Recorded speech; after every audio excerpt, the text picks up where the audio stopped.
আজকে তোমাদের সাথে একটা সিক্রেট শেয়ার করব। সংসার জীবনে নিজের অভিজ্ঞতা থেকে বলছি।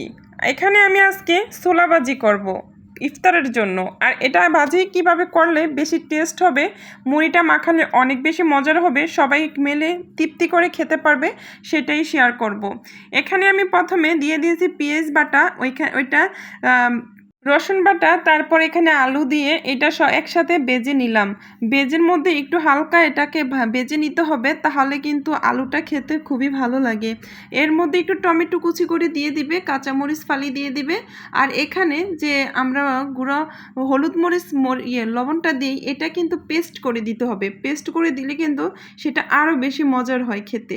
দেখো একদম গরুর গোস্তের মশলার মতো। আর এখানে আমি জিরার গুঁড়া আর শুকনা মশলার গুঁড়া একসাথেই পেস্টার সাথে দিয়ে দিয়েছি। এটা জাস্ট ওয়াও, কি বলবো, খেতে যে এত মজার হয়। তারপরে এটাকে কষিয়ে আমি বুটটাকে ছোলাটাকে দিয়ে দিলাম। ছোলা দিয়ে এখন এটাকে আমি কষিয়ে রান্না করে নিব। হওয়ার আগে আগে 1 চামচ বেসন দিয়ে দিবে, তাহলে দেখবে একদম হোটেলের স্টাইলে কিন্তু তোমার এই ছোলা ভাজিটা হবে। আর সেটা খেতেও যেমন মজার হবে, দেখতেও তেমন মজার হবে। তো কেমন লাগলো? যদি ভালো লাগে অবশ্যই লাইক কমেন্ট করবে কিন্তু।